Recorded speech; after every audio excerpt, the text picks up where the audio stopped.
Sir ನನ್ನ ಜೀವನ ನಮ್ಮ ಅಜ್ಜಿ ತಾತ ಹುಡುಕ್ತಾರೆ ಸರ್, ಯಾರು ಇಲ್ಲ ನೋಡ್ಕೊಳಕ್ಕೆ. ನನಗೆ ನನ್ನ ತಮ್ಮ ಒಬ್ಬನಿದ್ದಾನೆ. ನನ್ನ ತಮ್ಮ 7th ಓದ್ತಿದ್ದೀನಿ, ನಾನು 1st ಸ್ಟ್ಯಾಂಡರ್ಡ್ ಓದ್ತಿದ್ದಾನೆ ಸರ್.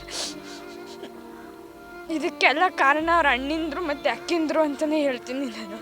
ಅವ್ರು ಜೈಲಿಂದ ಬರಬಾರ್ದು. ನಮ್ಮಮ್ಮ ಹೆಂಗೆ ನರಳಿ ಸತ್ತಿದ್ದಾರೆ, ಅವರು ಹಂಗೆ ಸಾಯ್ಬೇಕು.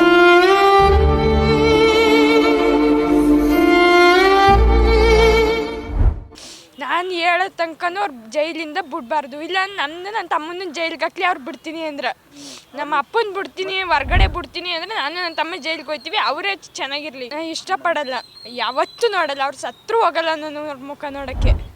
ಒಂದು ವಾರದಿಂದ ನಮ್ಮ ದೊಡ್ಡಪ್ಪ ಅವ್ರ ಮನೆಗೆ ಹೋಗಿದ್ವಿ. ಅವರೇ ಹೇಳಿದ್ದು, ಇದಕ್ಕೆಲ್ಲ ನಿಮ್ಮ ಮಮ್ಮಿಗೆ ಏನಾರು ಆದರೆ ನಾವೇ ಜವಾಬ್ದಾರು, ನಾವೇ ಸೈನ್ ಹಾಕ್ಕೊಡ್ತೀವಿ ಅಂತ ಹೇಳಿದ್ರು. ಇವಾಗ ಅವರೇ ಕಾರಣ ಅಂತ ನಾನು ಹೇಳ್ತಿದ್ದೀನಿ ಸರ್. ನಾವು ಮೊದಲಿಂದ ನಮ್ಮ ತಂದೆ ಕೊಲೆ ಬೆದರಿಕೆ ಆಗ್ತಿದ್ರು. ಅದಕ್ಕೆ ನಾವು ನಮ್ಮ ತಾಯಿ ಮನೆಯಲ್ಲೇ ಇಲ್ಲೇ ಬಂದು ಇಟ್ಕೊಂಡ್ವಿ. ಇವತ್ತು ಬಂದು ಕೊಲೆ ಮಾಡಿದ್ದಾರೆ. ಇದಕ್ಕೆಲ್ಲ ಕಾರಣ ನಮ್ಮ ದೊಡ್ಡಪ್ಪ ಮತ್ತು ನಮ್ಮ ಅತ್ತೆಯವರು, ನಮ್ಮ ಅಪ್ಪ ಅವ್ರ ಅಣ್ಣ ಮತ್ತು ಅವ್ರ ಅಕ್ಕಿಂದರು. ಅವ್ರಿಗೆ ನಮ್ಮ ಕಂಡ್ರೆ ಆಯ್ತಿರ್ಲಿಲ್ಲ. ಇವಾಗ ನಮ್ಮ ಅಪ್ಪನೂ ಸ್ವಲ್ಪ ನಮ್ಮನ್ನ ಅವಾಯ್ಡ್ ಮಾಡ್ತಿತ್ತು. ಇದಕ್ಕೆಲ್ಲ ಕಾರಣ ನಮ್ಮ ದೊಡ್ಡಪ್ಪ ಮತ್ತು ನಮ್ಮ ಅಪ್ಪ ಇಲ್ವಾ ಅವ್ರ ಅಕ್ಕಿಂದರು ಕಾರಣಕ್ಕೆ. ಜಗಳ, ಡ್ರಿಂಕ್ಸ್ ಮಾಡ್ತಿದ್ರು ಮತ್ತು ಫುಲ್ಲು ಡ್ರಿಂಕ್ಸು, ಜಗಳ ಆಡ್ತಿದ್ರು. 2 ಸತಿ ಹಿಂಗೆ ಕತ್ತಿಡ್ಕೊಂಡಿತ್ತು. ನಾನೇ ಹೋಗಿ ತಡೆದಿದ್ದೆ 2 ಸತಿ. ಇವತ್ತು ನಾನು ಶಾಲೆಗೆ ಹೋಗಿದ್ದೆ 8:30ಗೆ. ಅವ್ರು ಯಾವಾಗ ಬಂದರು ಏನು ನನಗೇನು ಗೊತ್ತಿಲ್ಲ. 9 ಗಂಟೆಗೆ ಪ್ರೇಯರ್ ಆಗಿತ್ತು. ಆವಾಗ ಹೇಳ್ಬಿಟ್ಟು ಕರ್ಕೊಬಂದರು ನನ್ನ ಶಾಲೆಯಿಂದ. ಇದು 3ನೇ ಸರಿ ಈ ಥರ ಎಲ್ಲ ಆಗಿರೋದು. 2 ಸತಿ ನಾನೇ ತಡೆದಿದ್ದೆ. ಇನ್ನೊಂದು ಸತಿ, ಇದು ಒಂದು ಸತಿ ನಾನು ಶಾಲೆಗೆ ಹೋಗಿದ್ನಲ್ಲ, ಅದರಿಂದ ಆಗಲಿ ಸರ್. ಇಲ್ಲಿ ಈ ಕಡೆ ಹೊಡೆದಿದ್ದಾರೆ ಸರ್, ಗೊತ್ತಿಲ್ಲ. ಅದು ನಮ್ಗೆ ನೋಡಲಿಲ್ಲ, ನಾವು ಯಾರೂ ನೋಡಿಲ್ಲ ಸರ್ ಅದನ್ನ ಹೊಡೆದಿರೋದನ್ನ.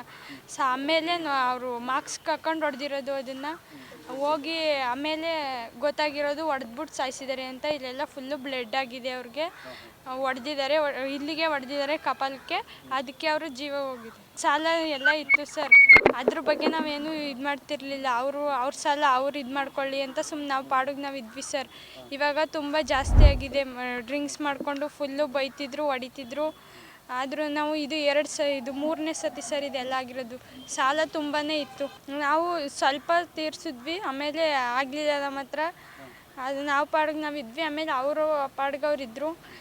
ಒಂದು ವಾರದಿಂದ ನಮ್ಮ ದೊಡ್ಡಪ್ಪ ಅವ್ರ ಮನೆಗೆ ಹೋಗಿದ್ವಿ. ಅವರೇ ಹೇಳಿದ್ದು, ಇದಕ್ಕೆಲ್ಲ ನಿಮ್ಮ ಮಮ್ಮಿಗೆ ಏನಾರು ಆದರೆ ನಾವೇ ಜವಾಬ್ದಾರು, ನಾವೇ ಸೈನ್ ಹಾಕ್ಕೊಡ್ತೀವಿ ಅಂತ ಹೇಳಿದ್ರು. ಇವಾಗ ಅವರೇ ಕಾರಣ ಅಂತ ನಾನು ಹೇಳ್ತಿದ್ದೀನಿ ಸರ್. ಮನೇಲೇ ಇದ್ದರು.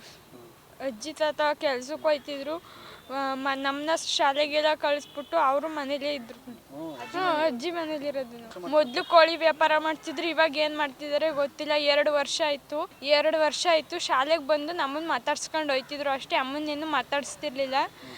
ಇವಾಗ ಬಂದು ಇವತ್ತು ಕೊಲೆ ಮಾಡಿಬಿಟ್ಟು ಹೋಗಿದ್ದಾರೆ ಸರ್. ಗೊತ್ತಿಲ್ಲ ಮೇಡಮ್, ಅದು ಡ್ರಿಂಕ್ಸ್ ಮಾಡ್ತಿದ್ರು ಅಷ್ಟು ಮಾತ್ರ ಗೊತ್ತು. ಮತ್ತು 2 ಸತಿ ಕತ್ತಿಡ್ಕೊಂಡು ಇದು ಮಾಡಿತ್ತು. ಆವಾಗ ನಾನು 2 ಸತಿ ತಡೆದಿದ್ದೆ. ಇದು 3ನೇ ಸರಿ. ನಾನು ಶಾಲೆಗೆ ಹೋಗಿದ್ದೆ 9 ಗಂಟೆ. ಆವಾಗ ನನಗೆ ಗೊತ್ತಾಗಿತ್ತು. ಮಾನ್ಯ ಅಂತ ಗಲ್ ಶಿಕ್ಷೆ ಆಗಲಿ ಸರ್. ಗಲ್ ಶಿಕ್ಷೆ ಆಗಬೇಕು ಅಂತ ಅವ್ರಿಗೆ.